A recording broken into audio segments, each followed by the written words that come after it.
Bienvenidos a Al-Ayam, un podcast sobre Israel y Oriente Medio hecho entre Barcelona y Tel Aviv. Somos Paul Sánchez y Ofer Lashevitsky. Si crees que lo que hacemos es importante, puedes ayudar a financiar el podcast en el enlace de Patreon incluido en la descripción. Shalom, bienvenidos a Al-Ayam. Hoy hablaremos sobre cómo se están desarrollando las negociaciones para un alto el fuego en el Líbano, sobre la expulsión de Hamás de Qatar y su situación precaria en la Franja de Gaza, y reflexionaremos sobre el artículo titulado Mi esperanza para Palestina, donde el activista Samer Siniljauni expone ideas para salvar la solución de los dos estados. Paul, buenos días. Hoy grabamos jueves, un día antes de lo habitual. ¿Salvaremos la solución de los dos estados? Shalom, Ofer. Por supuesto, improvisando como cuando grabamos este podcast. Improvisando todo se consigue. Exactamente. Luego entraremos al detalle de este de interesante reflexión de Summer. La dejamos como siempre para el final, para nuestro apartado más reflexivo de Al-Ayam, donde este activista palestino expone ideas valientes, interesantes que, bueno, que nos gustaron y que merece la pena que le demos cabida aquí en nuestro espacio. Entramos en primera instancia en el Líbano. Nos vamos al norte, donde esta misma mañana el enviado especial, todavía enviado especial de Estados Unidos en Oriente Medio, Amos Hochstein, de origen judío, valga la pena recordar, ha aterrizado en Israel para presentar la propuesta americana de un alto el fuego en el Líbano, tras haberla repasado con el nuevo portavoz de Hezbollah, Naim Qassem, quien propuso algunas modificaciones. Según Qassem, recordamos, el líder que sustituyó a Hassan Nasrallah al frente de Hezbollah, está dispuesto a negociar todo excepto dos puntos centrales: el cese completo de las hostilidades y la soberanía territorial del Líbano. Por tanto, la pelota, dice, se encuentra ahora en el tejado israelí. Hochstein, por su parte, ha mostrado optimismo sobre las negociaciones. Paul, dos puntos, dos exigencias que parecen ser difíciles, ¿no? Bueno, ambas chocan con declaraciones que ha hecho el gobierno israelí sobre sus intenciones en el Líbano. Valga la pena decir que se puede tratar de retórica. La política en Oriente Medio es así. Muchas veces se dicen cosas y luego en la práctica, a la hora de negociar, se rebajan los tonos. Pero es verdad que Israel ha dicho, por un lado, que no les interesa un alto el fuego que no les permita continuar atacando posiciones de Hezbollah tras su firma, en el caso de que fuera necesario, lo cual ya contradice uno de los puntos de Qasem, que sería el cese completo de hostilidades. Y en cuanto a la soberanía territorial del Líbano, hay que ver cómo Israel respira en este sentido, porque recordemos que el ejército israelí ha penetrado unos 10 kilómetros al sur del Líbano, ha arrasado todos los poblados que ahí se encontraban para crear una zona de buffer a la fuerza, por así decirlo, después de que Hezbollah no cumpliera con la resolución de Naciones Unidas de no cruzar al sur del río Litani ni armarse en esa zona. Por tanto, dada esta realidad sobre el terreno, Israel ha decidido crear el buffer por sí mismo y habrá que ver cómo reaccionan a esta propuesta de Hezbollah de respetar la soberanía territorial del Líbano. No está nada claro ahora mismo.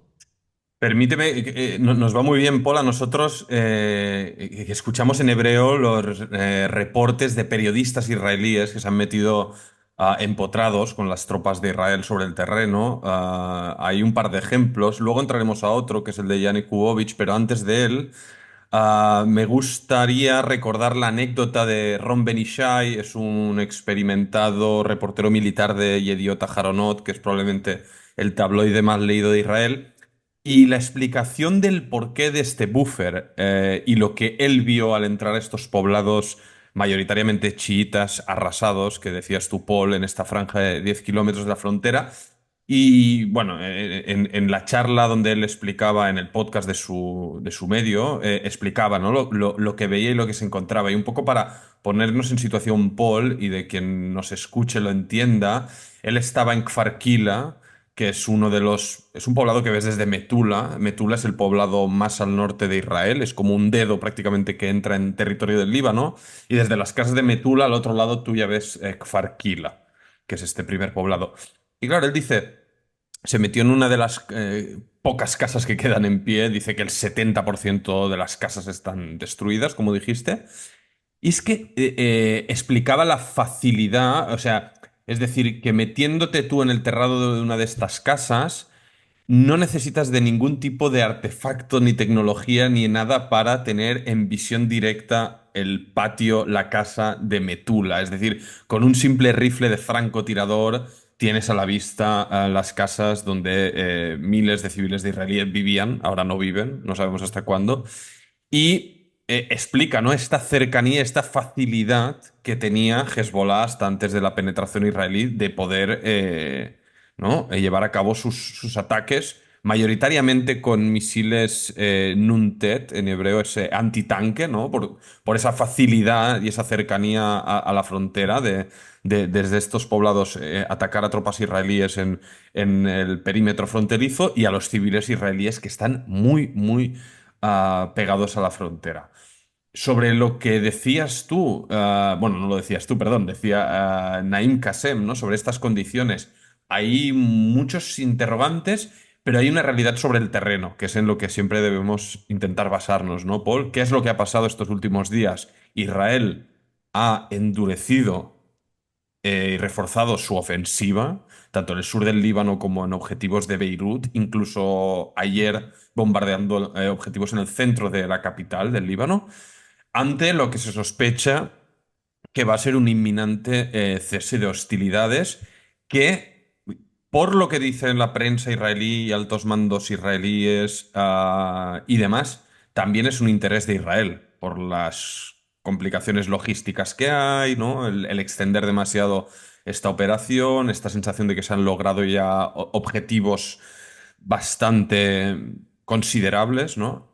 Sí, bueno, una Hezbollah muy debilitada. O sea, una Hezbollah que sigue existiendo y no cabe ninguna duda de que va a seguir existiendo después de que todo esto acabe y va a seguir siendo una amenaza considerable para Israel. O sea, el ejército dice que han eliminado, ellos calculan 2/3 del arsenal de Hezbollah, pero recordemos que se trata de un arsenal de unos 100.000 misiles o así. Entonces, todavía estamos hablando de decenas de miles de misiles que amenazan al Estado de Israel. O sea, no, la amenaza sigue en pie, pero han debilitado significativamente a Hezbollah y, como tú dices, parece que el ambiente, el vibe, no sé, qué está llegando desde la política israelí es que interesa acabar esta guerra en el Líbano ahora mismo. Es lo que parece llegar de los políticos y por los motivos que hemos enumerado muchas veces en este podcast, que a Israel no le interesa ni le conviene tener una ocupación militar prolongada del Líbano. Es un territorio muy difícil de navegar, genera mucha fatiga militar, muy costosa y es demasiado fácil exponer a los soldados israelíes a ataques de células de Hezbollah que sigan operando de manera más o menos independiente por el terreno. Es, es que Entonces, yo creo, Paul, que el daño que puede infringir Hezbollah puede ser mucho mayor en caso de que esta ocupación claro. se extienda en el tiempo, por tanto se relaje en cierta medida también la operativa diaria de bombardeos de la artillería y de los cazas de Israel y tal, y que los soldados pasen a ser como cuando la generación de mi padre entraron en el 82 y se quedaron perpetuamente ahí y los reservistas iban turnando y tenían que estar en bases y en outposts en las montañas del sur del Líbano, convirtiéndose en objetivos identificables y permanentes para estas guerrillas que ya conocen bien el terreno y ahí es donde pueden hacer daño. Y Paul, no te olvides, luego iremos para abajo, pero aquí hay otro elemento. Aquí no está el elemento ideológico y territorial de querer, aunque hay cuatro locos que sí, Hay cuatro locos que llegarían hasta Irak si les dejáramos. sí, sí, hay estos parches, ¿no? Que hablan de, ¿no? La tierra de Israel prometida que llega hasta el Éufrates, pero bueno, es que eso ya ni lo vamos a comentar.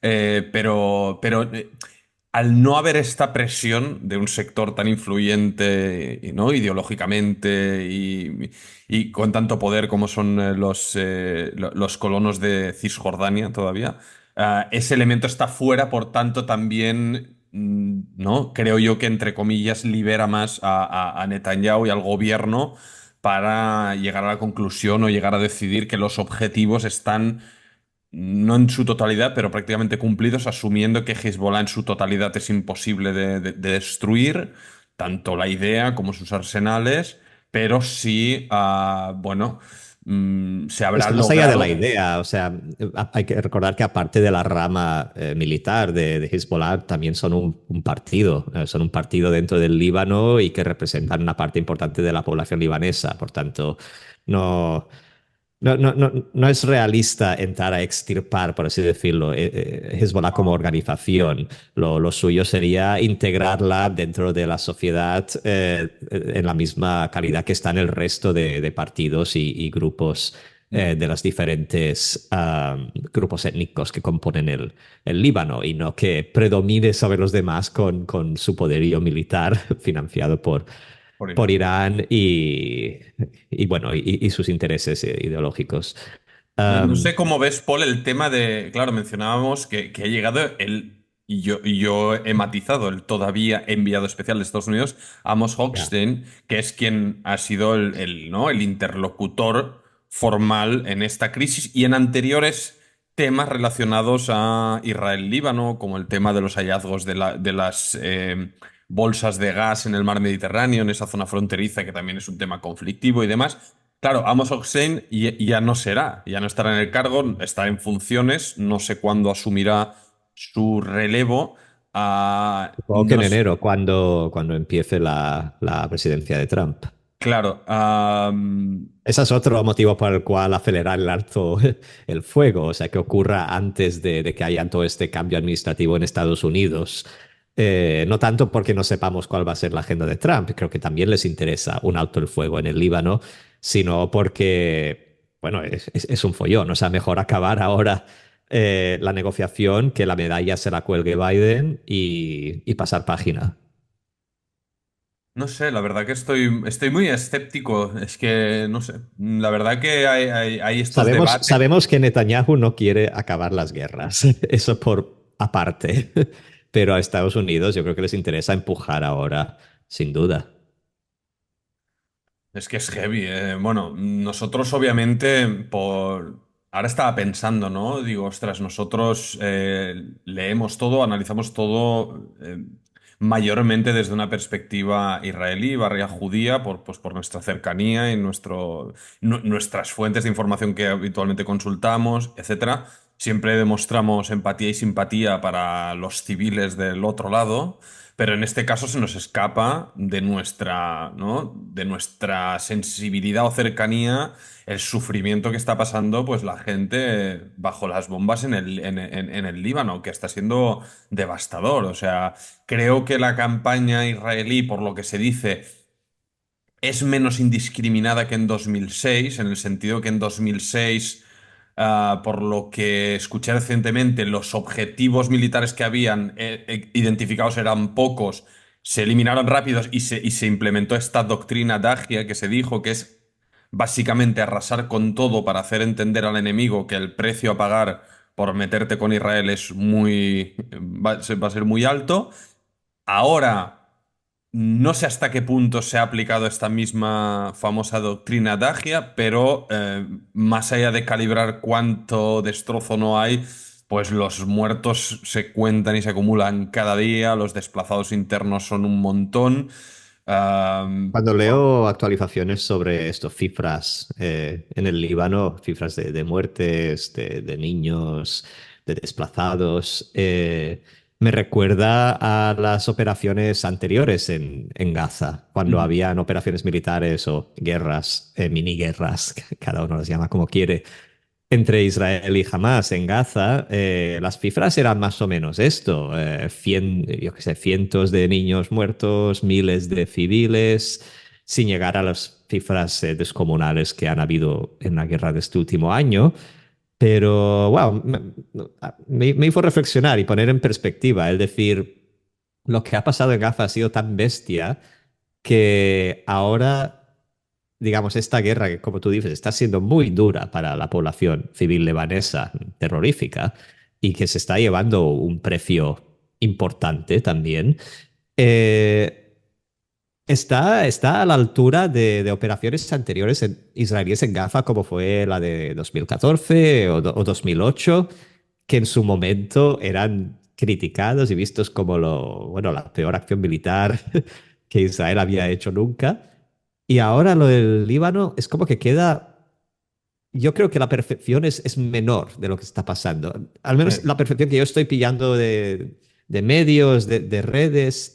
Y eso no significa que no sea terrible, porque ya te digo, está a la par de operaciones anteriores en Gaza que también fueron horribles. Bueno, yo creo que lamentablemente Paul, y sobre todo lamentablemente para las víctimas en el Líbano, en Israel, en Gaza, está pasando lo que pasa en todo ciclo informativo, ¿no? Al final, cuando una guerra se estanca en el tiempo, como ha pasado en Ucrania, y como ha Ujú. pasado, bueno, hay muchas guerras abiertas en el mundo, aunque, Llevamos 1000 días, 1000 días de guerra en Ucrania. 1000 días de guerra en Ucrania y aunque aquí todos los activistas pro-palestinos solo se ciernan y se preocupen en no dejar de hablar de Palestina, hay muchísimas otras guerras, genocidios y hambrunas y crisis humanitarias devastadoras de las cuales no tenemos ni idea y no se habla, pero lamentablemente el ciclo informativo, ¿no? La repetición hace que pase eso. Lo mismo pasará con Valencia, ¿no? Con la catástrofe de la Dana, que de aquí unas semanas, cuando los políticos sinvergüenzas dejen de dar la nota y la gente un poco se olvide de esto, pues las víctimas de esto y toda la destrucción, pues pasa a un segundo plano. A mí no se me olvida, ni a ti. Y nos es muy importante y por eso estamos aquí hablando de ellos y acordándonos de ellos, de todos los residentes del norte de Israel que llevan más de un año sin vivir en sus casas, todo el norte de Israel bajo fuego diariamente, desde la bahía de Haifa, toda la Galilea, habitualmente también en Tel Aviv. Esto que decías tú de las vibraciones de que viene el fuego, mi madre me lo dijo porque están yendo casi cada día, hay alarmas en Tel Aviv también y tienen Claro, que... eso suele, bueno, por contextualizar para el oyente internacional, cuando hay negociaciones de alto el fuego, típicamente hay un pico de intercambio de fuego antes de la resolución. Es una medida de presión que se usa habitualmente. Ujú. Lo hemos visto en guerras anteriores en Gaza y sí, o sea, el intercambio es esto, los bombardeos que han ido en aumento a Tel Aviv últimamente y a Beirut suelen señalar de que ambas partes están como aumentando la presión antes de cerrar. Así que no sabemos lo que va a pasar, pero eso es lo que ahora mismo están dando las señales, es lo único que podemos decir. Sí, pero de nuevo, como decía yo, impredecible, ¿no? Hay intenciones, hay Nunca se, señales, hay nunca se vibraciones, sabe lo qué va que a sea, pasar. pero, ostras, de repente Hezbollah tira un cohete mal tirado y pasa no sé qué, o Israel no Exacto. sé cuántos, o Irán, es que, O sea, quién sabe. las negociaciones se pueden ir a la basura por algo como tú dices, eso. Cae un cohete como aquel que cayó hace meses en el patio en un campo de fútbol en Masdar Shams, que murieron 11 niños. Pasa algo así y se te va todo a la basura. Sí. Esperemos que no se vaya entre que grabamos esta charla y la publico luego, que también nos ha Sí. pasado, pero bueno, no, esperemos que se resuelva por el bien de todos, Bueno, más allá del podcast y a si, la y si se ha llama. solucionado cuando ya se publica este podcast, pues perdonad la pérdida de tiempo. Sí, exactamente.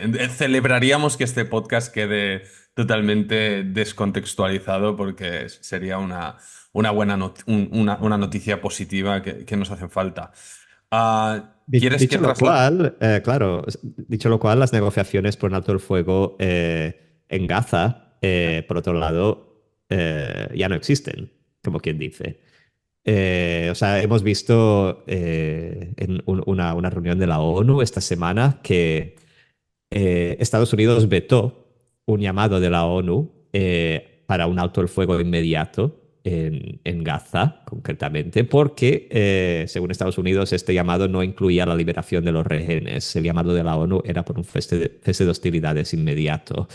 Pero no hay negociaciones, ya no hay equipo negociador. Amos Hochstein no, ya no va a Egipto, a Qatar. Qatar, ya no queda con quién hablar en Qatar. Podemos hablar de eso también. De hecho, nuestro siguiente tema va a ser gafas, así que ya entramos al siguiente tema. Eh, Antes de entrar en el tema, vamos a comentar rápidamente Qatar. Sí. Eh, ¿Quieres hacer un resumen? Sí, hay dos asuntos en este frente. Está lo que ha pasado en Qatar y luego lo que pasa sobre el terreno en Gaza, que es terrible. El tema de Qatar es muy importante y demuestra qué es Qatar, ¿no? El doble rostro, diría yo, que tiene este pequeño pero influyente y muy rico emirato del Golfo Pérsico. ¿Qué es lo que ha pasado? Hace semanas se rumoreaba y finalmente ha pasado, que es que la monarquía catarí ha expulsado al liderazgo político de Hamas de su país. Para poner en contexto a nuestros oyentes, el liderazgo político de Hamas ha ido mudándose entre varios países de Oriente Medio. En el pasado, hace muchos años, estuvo afincado en Damasco. Pero cuando empezó la guerra civil en Siria,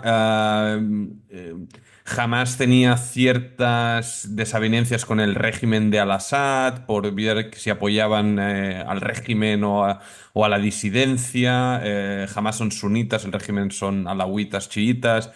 En fin, de allá pasaron a Turquía, si no me equivoco, y de ahí finalmente recabaron en Qatar, que es un país que ha sido clave para la supervivencia política y económica, sobre todo de Hamas. Ujú.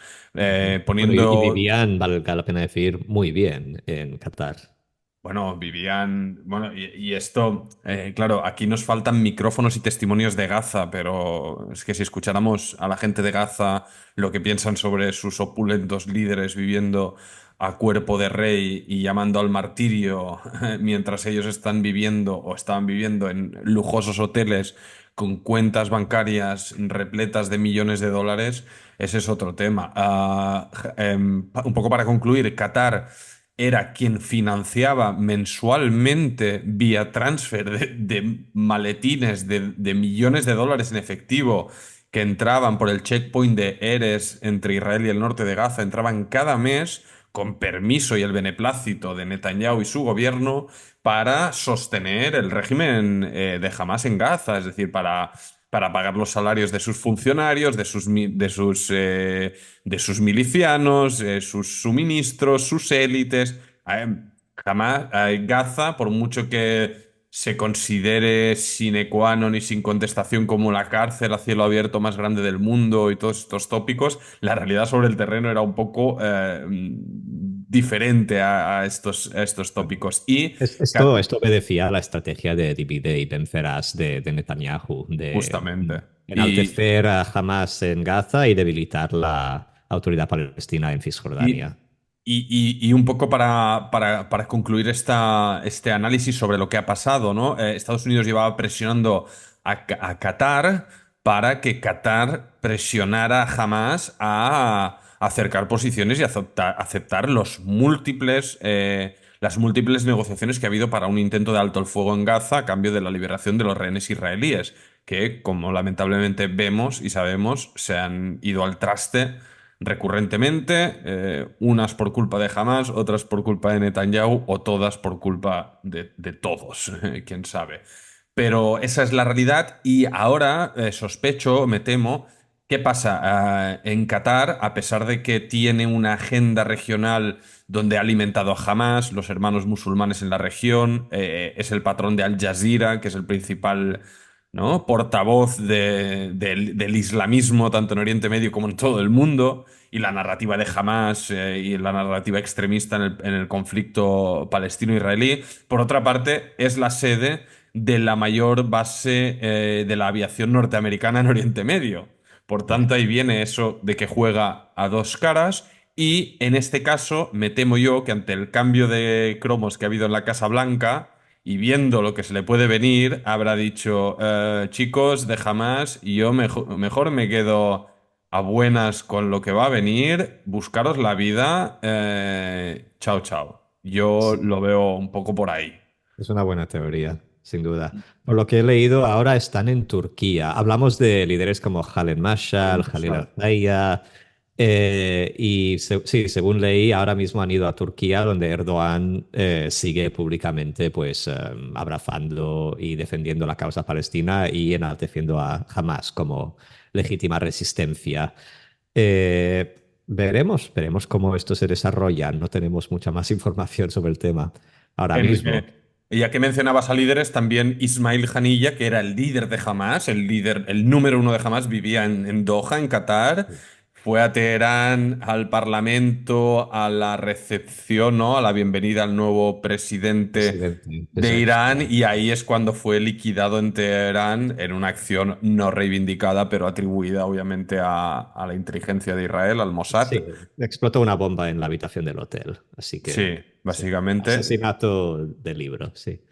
No lo echamos de menos. Esta gente, yo recuerdo la imagen terrible de Haniyeh rodeado de sus altos mandos en una habitación de un hotel de lujo en Qatar, viendo en la televisión las imágenes de jóvenes israelíes corriendo en marabunta durante la masacre del 7 de octubre y ellos rezándole a Alá y agradeciendo. Ujú. Por tanto, que se pudran ahí donde estén, la verdad, no. Son gente que es que le ha hecho tanto daño a todo, a su pueblo, Sí. a Más Israel.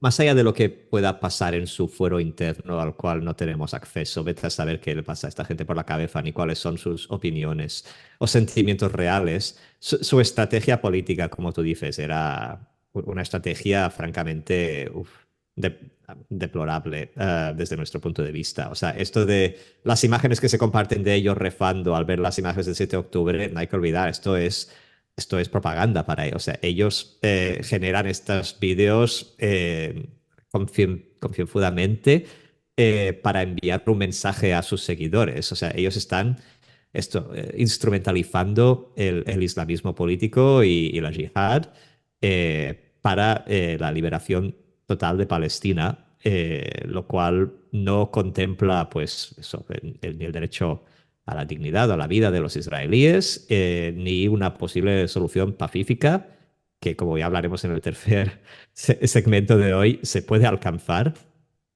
Pero lo que vengo a decir es que, como siempre, rechazamos cualquier solución violenta al conflicto y jamás siempre ha alimentado muy concienzudamente esta estrategia con su comunicación y con sus acciones.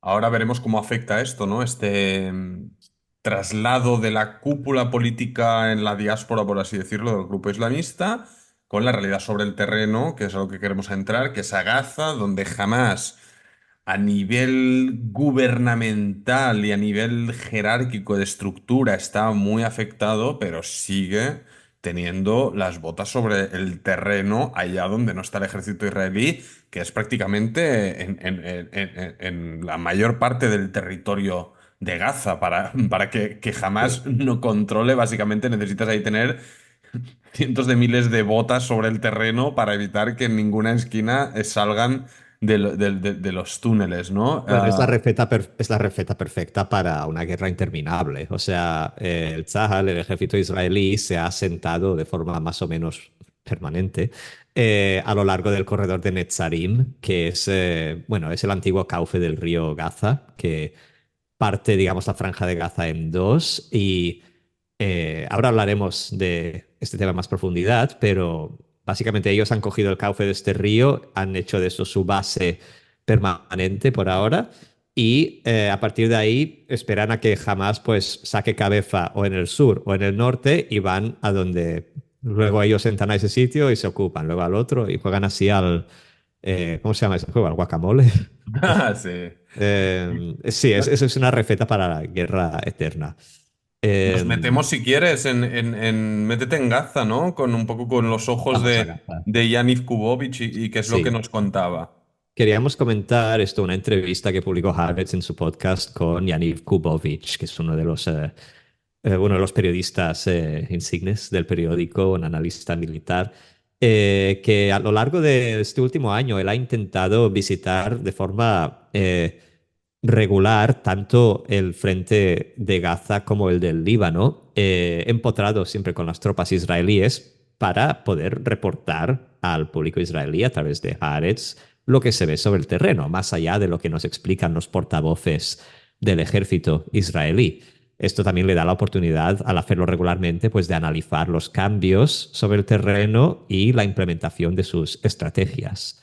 Lo que explicó en esta última entrevista en el podcast es que las fuerzas de defensa de Israel en Gaza, ahora mismo, como hemos dicho, ubicadas principalmente a lo largo del corredor de Netzarim, están construyendo infraestructura para una ocupación a largo plazo. Y él dice que es incuestionable. O sea, no estamos hablando ya de aquello que el ejército viene con el bulldozer y amplía una calle, destruye los edificios de al lado para yo qué sé, ensanchar el camino para que puedan pasar los tanques y hacer una operación con más facilidad.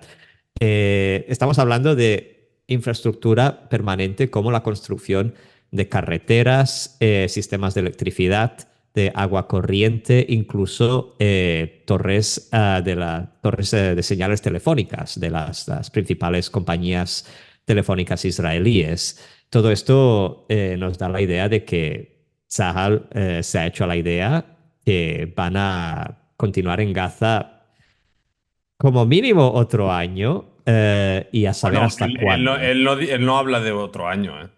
Ya, él habla de, cómo lo dijo? Dice que ahora mismo están operando en base a un plan que contempla operaciones militares en Gaza hasta mitades de 2025, pero que con toda probabilidad será extendido hasta 2026, fecha, por cierto, prevista de las elecciones en Israel, a las cuales ya veremos si llegamos. Um, entonces, esto es un plan que me pareció interesante, que él dijo, no obedece a intereses o lógicas militares o estratégicas, sino políticas. El hecho de permanecer en la franja de Gaza con una ocupación militar responde a un interés político, porque en numerosas ocasiones a lo largo de esta última guerra y a lo largo de este último año, la alta comandancia del ejército israelí ha dicho repetidamente que no les beneficia militarmente, estratégicamente, permanecer dentro de la franja de Gaza. Es demasiado costoso, difícil, peligroso, que les es más fácil retirarse de la franja y que luego cuando jamás empiece a acumular actividad en la zona, entrar y ocuparse de esa zona. Pero el hecho de derruir barrios enteros, ensanchar zonas para montar infraestructura permanente,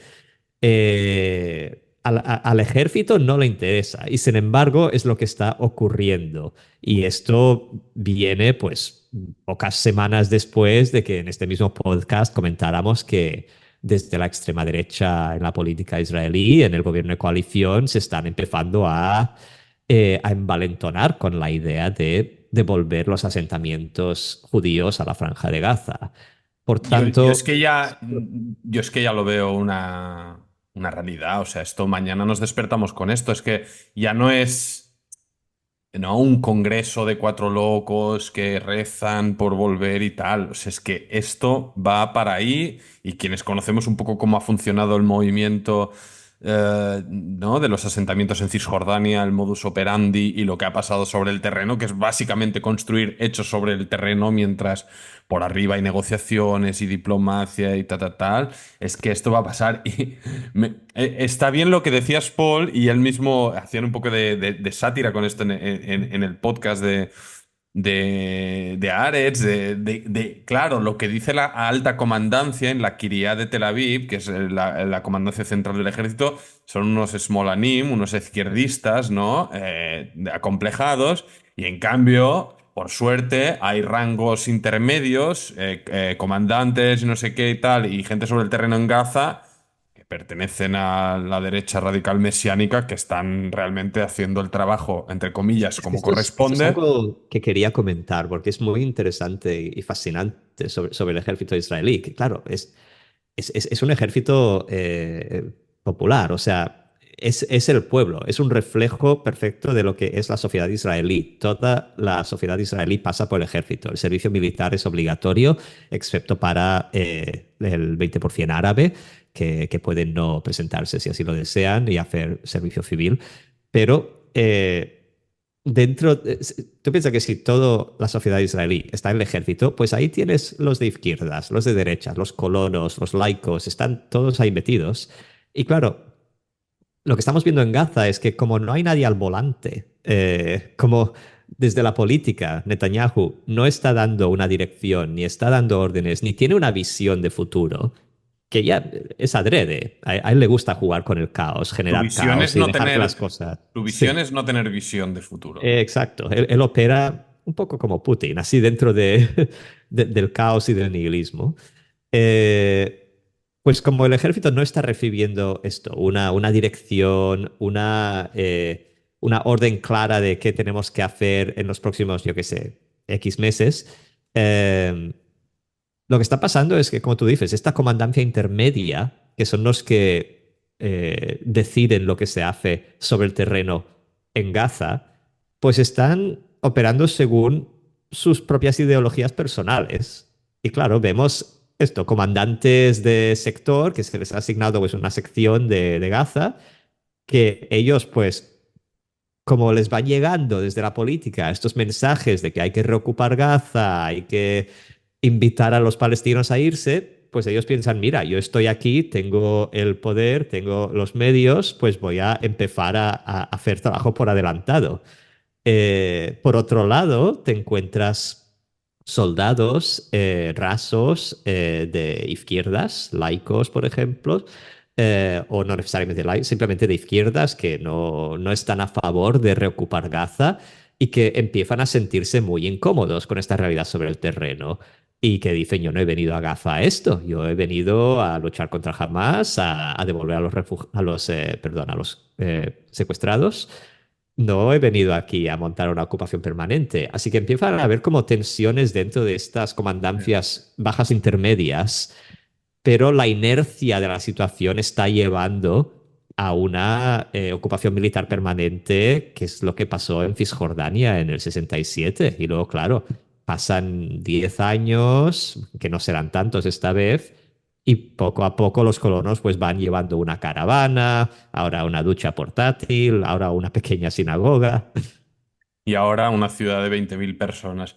Mm. Sí, es importante mencionar, ¿no? Es un poco triste decirlo, pero es la realidad y es lo que decía también Yaniv, el reportero de Haaretz, que entró ahí, habló con las tropas, ve la realidad y al hablar de, bueno, eso de la frustración, al hablar con muchos soldados que decían, no hemos venido aquí para esto y habíamos venido a buscar a los rehenes y se da por... Es que es lo que decías tú, Paul, en el principio del segmento, es que ya no hay ni negociación por un alto el fuego ni para liberarles y lamentablemente lo que se estima es que probablemente muchos de ellos no se sepa realmente ni dónde están, porque No los recordemos que encontraremos ni vivos cuando o muertos.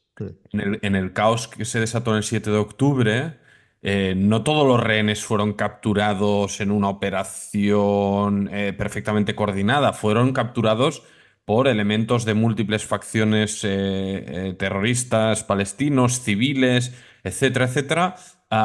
Incluso aunque estuvieran buena parte de ellos en manos de Hamas, también jamás ha sido ¿no? desvertebrado, ha perdido buena parte de sus comandantes de batallón, de su estructura interna, por tanto, tal vez, hablando en plata, ¿no? Si había un grupo de rehenes capturado en Han Yunis, en un túnel o en una residencia, y esa zona fue bombardeada y ahí no hay más que escombros.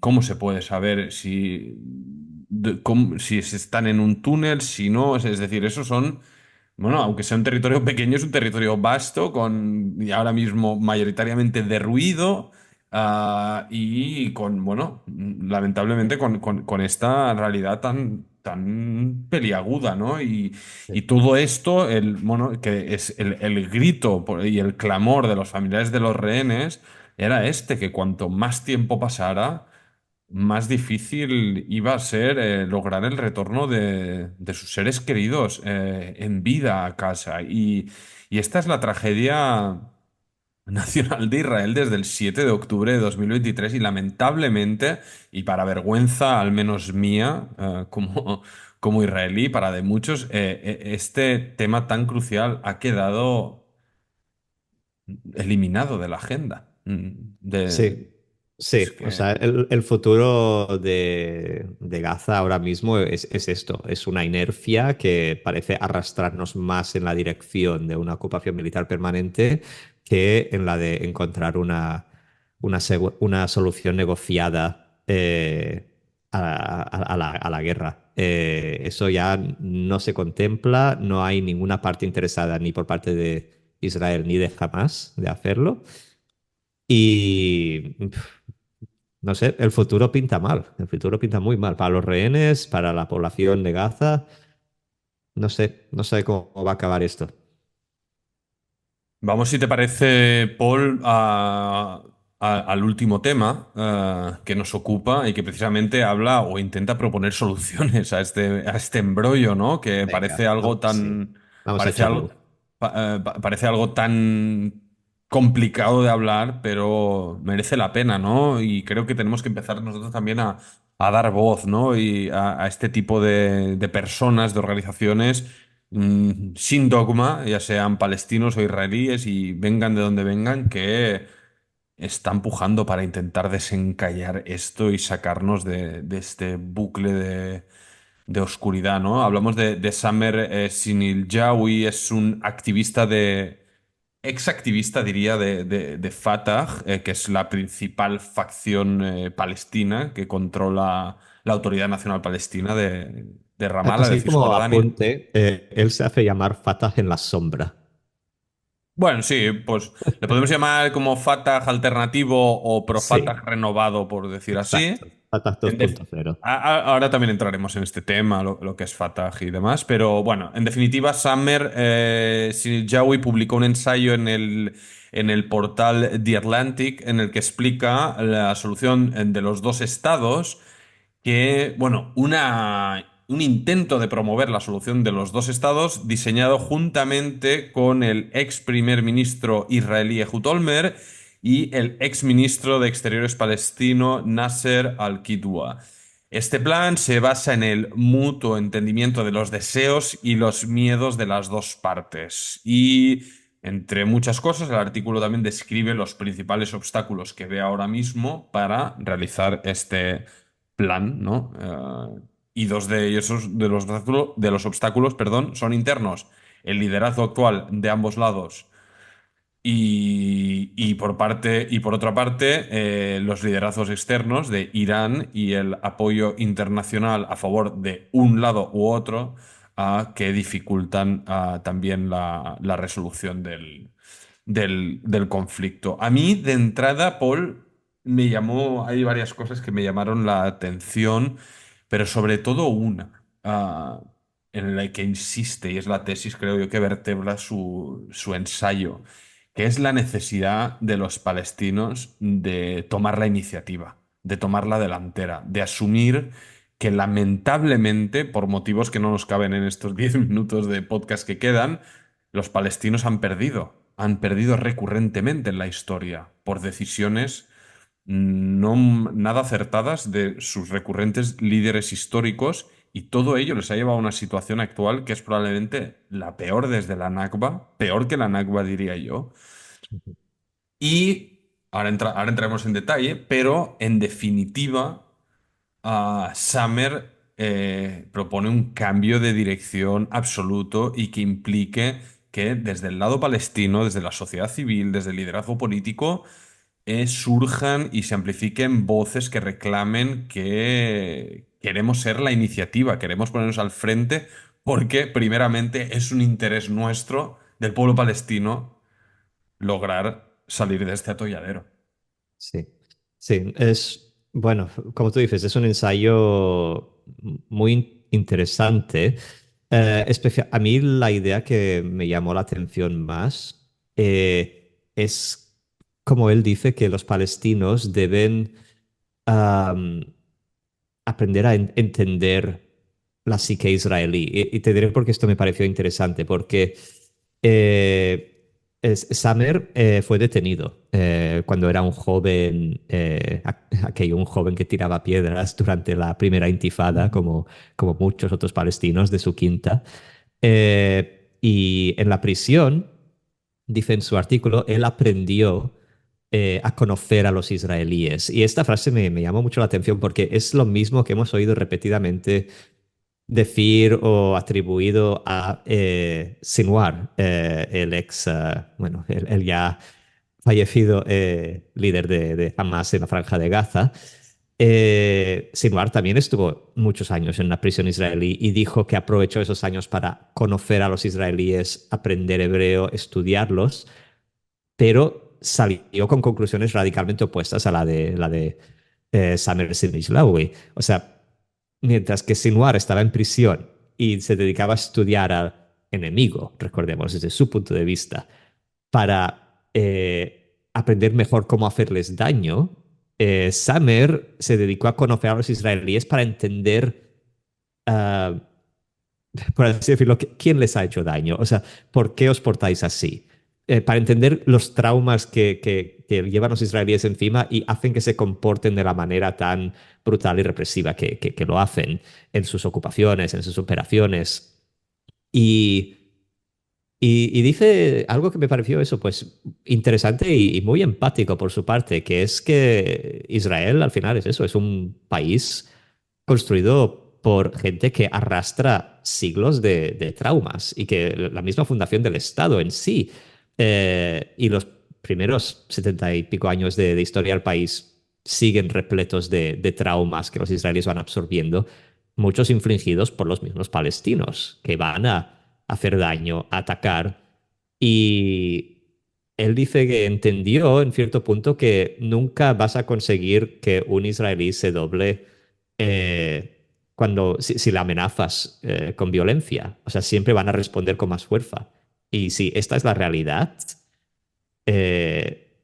como dice el refrán, o sea, hacer lo mismo y esperar resultados distintos es el equivalente al estar loco, pues lo que viene su crítica al poder palestino viene a ser esto, que hemos estado intentando lo mismo, o sea, amenazar a la población civil israelí y generar presión internacional, y esto solo ha dado el mismo resultado, que es que Israel se vuelva más brutal, más represivo y se enroque en su posición. Es interesante, en línea con lo que estabas diciendo, repasar sus propias palabras que tenemos apuntadas en el guión, ¿no? Que dice él, ¿no? Cuando aprendió hebreo en la cárcel y dice, hostia, yo vi por primera vez a esa gente a la que yo temía como mis opresores, como gente con sus propios miedos, ¿no? Que nos temían a nosotros, a los palestinos, por la violencia que les causábamos, ¿no? Por la violencia que les hemos causado, ¿no?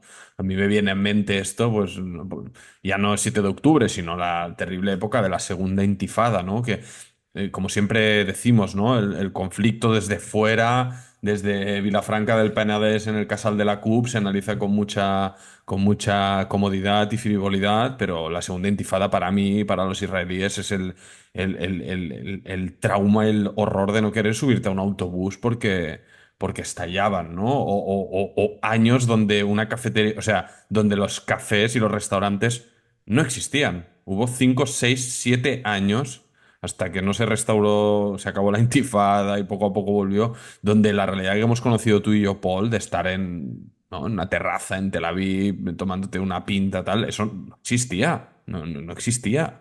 La gente estaba cagada de miedo, tío, o sea, esa es la verdad. Entonces, y él dice muy bien cómo asume, dice, no puedes esperar sacarles nada a ellos mediante tácticas de presión, ¿no? Asumiendo que ellos, los israelíes, Israel, tiene el poder, tiene la fuerza.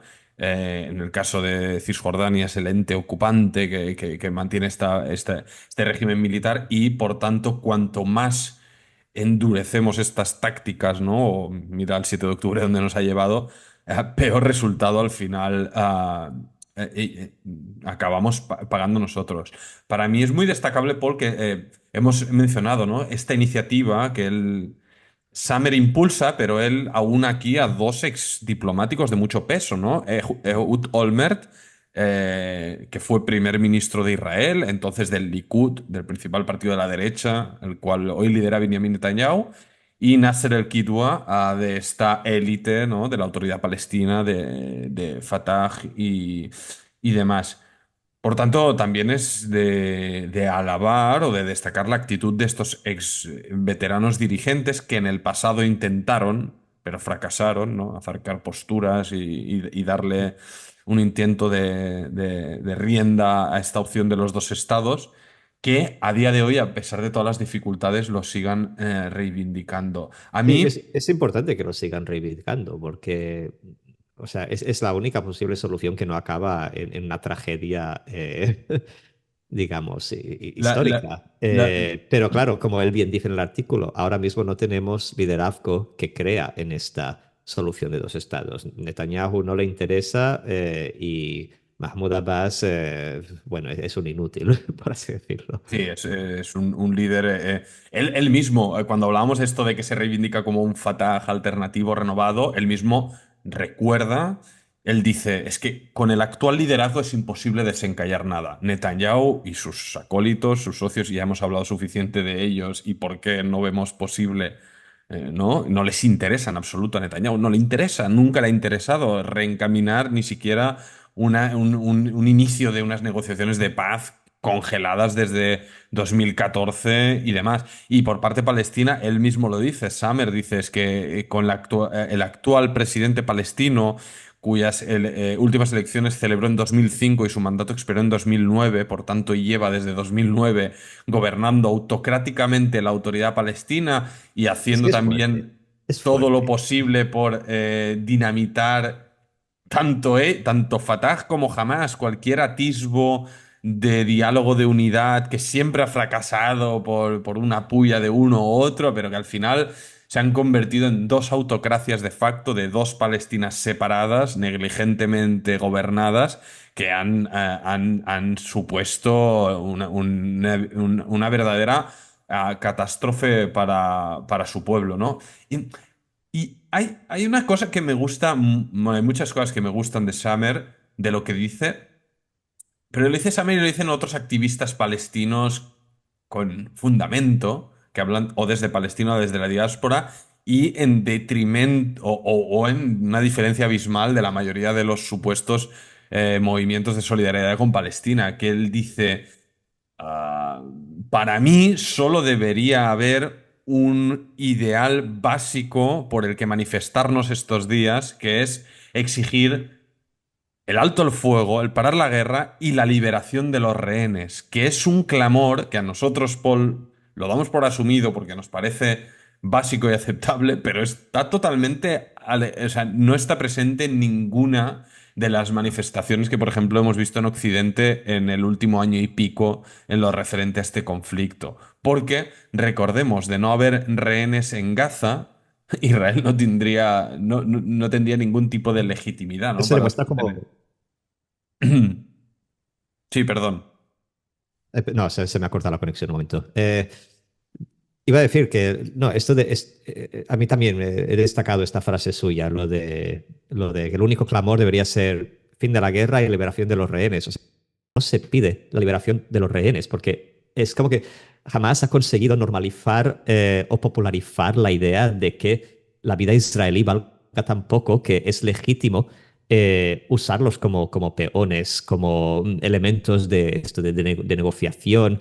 Y al final, Summer, al decir esto, al decir que el clamor que todos deberíamos enarbolar es fin de la guerra y liberación de los rehenes, él se está posicionando como un humanista. O sea, esto ya no es una cuestión de nacionalismos, ni de ideales abstractos, ni de nosotros contra ellos. Es una cuestión de que toda vida humana es digna y debe ser protegida. Y en la guerra están muriendo muchas personas inocentes y los rehenes, recordemos, también son gente inocente de los a los que se les ha robado todas libertades y dignidades. Entonces, uno no puede, por coherencia, por humanismo, pedir una cosa sin la otra, si lo que te importa realmente es la vida humana. Porque si solo pides una de estas dos cosas, entonces tu humanidad parece tener límite. Solo te importa las vidas de los tuyos, por así decirlo, o de los que apoyas. Fíjate que es precisamente figuras como él quienes han pagado y pagan la peor parte del conflicto, ¿no? Ha estado en la cárcel, seguramente ha perdido a alguien, o él o la mayoría de palestinos en Jerusalén o Cisjordania ¿no? Por el conflicto, por la ocupación, bueno, por esta espiral de violencia y justamente ellos quienes están en el ojo del huracán. Este tipo de perfiles son capaces de tener altura de miras ¿no? Y decir cosas tan básicas como y que parecen tan elementales, pero no parecen estar claras, ¿no? Como que hay dos pueblos que al final necesitan, ¿no? Vivir en seguridad, dignidad y tener libertad, ¿no? Sí. Él Autodeterminación dice y que que... la solución debería tener esos dos ejes, seguridad y dignidad, Ujú. que ninguno de los dos pueblos deba vivir en temor del otro y que ambos puedan pues, crecer, florecer, fructiferar como sociedades lado a lado. Y es su propuesta concreta para hacer esto, o sea, y haciéndose un poco el político, digamos, si él se imagina en una posición de poder palestina, dice que la manera de hacer esto sería ofrecer garantías a Israel. O sea, que los palestinos deberían ir a Israel no con amenazas ni exigencias, sino diciendo, pues mira, vamos a garantizar vuestra seguridad, ¿sabes? Y Sí. vamos a instalar cuerpos de seguridad y de contabilidad, digamos, de castigo para cualquier persona que intente violar la seguridad de Israel o de sus ciudadanos. O sea, tomar responsabilidad por la violencia de los suyos. Y Israel Sí, debería, a su vez, hacer lo mismo. Pero él dice, ahora mismo en la posición en la que estamos, esto tiene que venir de nosotros. Y luego, cuando nosotros damos esto a los israelíes, ellos nos darán algo a cambio. Y así, en un mutuo darse, crecer y acercarse. Esta eso es parece lo ser como que... su visión. Eso es lo que me gusta es justamente esto, ¿no? Que trasciende humanismo y trasciende eh, practicismo. Es decir, todos los planes de la solución de los dos estados o confederaciones o como lo queramos llamar, está todo ya trazado, dibujado, estudiado, analizado y no lo vamos nosotros Claro. aquí a desgranar. Lo Tal que vez un falta es día... confianza, falta confianza mutua. Exactamente, y lo que me gusta de él es decir, no vamos a ir de máximos, ¿no? A empezar ahora una negociación poniendo sobre la mesa todo, ¿no? Jerusalén, los refugiados, los derechos, los recursos naturales, las fronteras, tal, igual, sino decir justamente lo que has dicho tú, ¿no? Vamos a dar algo y que de repente el otro lado sienta que vuelve a haber alguien con el que hablar, etcétera y tal. Obviamente, de nuevo, hay dificultades una que es la fundamental y hemos dicho en la apertura, ¿no? Que es que ha de haber cambios de liderazgo y eso pasa por Israel y por Palestina. O sea, con lo que hay ahora es imposible que nada de lo que propone Summer o cualquier otro analista o activista o llámale como quieras tenga algún tipo de viabilidad, ¿no? Pero ostras. A mí, y ya fuera del contenido de su artículo y a nivel personal, ¿no? Lo que sí que me gusta y por eso creo que es necesario también amplificar a veces, ¿no? Pues nuestro podcast llega a poca gente, ¿no? Pero en artículos, en la prensa, donde sea, que hay gente en los dos lados que a pesar de todas las dificultades y de todo el odio desatado, no deja de perder la perspectiva de que esto es mejor para todos resolviéndose que sin resolver y que quienes nos siguen insistiendo con la matraca de que este conflicto no tiene solución, de que vamos a estar perpetuamente entre la espada y la pared, como nos prometió Netanyahu, de que nuestra realidad vital va a ser esta para israelíes y palestinos. No sé, a mí personalmente, yo personalmente me rechazo, ¿no? Me niego a asumir que esta es la realidad que mi hija cuando vuelva a Tel Aviv a sus 50 años o yo qué sé, la realidad vaya a ser igual o peor, ¿no? Que todavía vayamos siempre a peor, ¿no? Entonces, de nuevo, no es un pacifismo hippie, ¿no? De kumbaya, come on, let's make peace y tal, no, no, es gente. Ehud Olmert igual, ¿no? Decíamos, viene de la derecha israelí, es gente bregada, gente con conocimiento de causa, con conexiones en el otro lado, con pragmatismo, que no está aquí promoviendo soluciones mágicas, pero está intentando alzar la voz para decir, oye, paremos un poco ya esta espiral, esta locura y demos voz y voto a, ¿no? A Catalunya diem al seny, ¿no? Al sentido común, ¿no? Sí. Sí, ojalá. Hay futuros líderes, tanto en Israel como en Palestina, pero ojalá encuentren el camino, la influencia para llegar a las posiciones que importan. Mientras tanto, solo podemos amplificarlos, pero están Exactamente, ahí, están ahí. No, exactamente. mientras haya gente así, hay esperanza y hay que estar siempre al lado de la esperanza. Justamente. Bueno, con esta arenga, vamos a cerrar la charla de hoy, Paul. Te deseo un prematuro Shabbat Shalom, que no pase nada que descatalogue nuestro contenido en las próximas horas, quién sabe. Y nos escuchamos en el próximo episodio. Como siempre, si os ha gustado Alayam, no olvidéis en compartir, en suscribiros a nuestro Patreon, en hablar, comentar. Todo esto nos ayuda y nos hace feliz. Recomendar el podcast a amigos, todo Todo, ayuda. todo sirve. Chao, Paul. Un abrazo y nos escuchamos la semana que viene. Shabbat shalom, chao.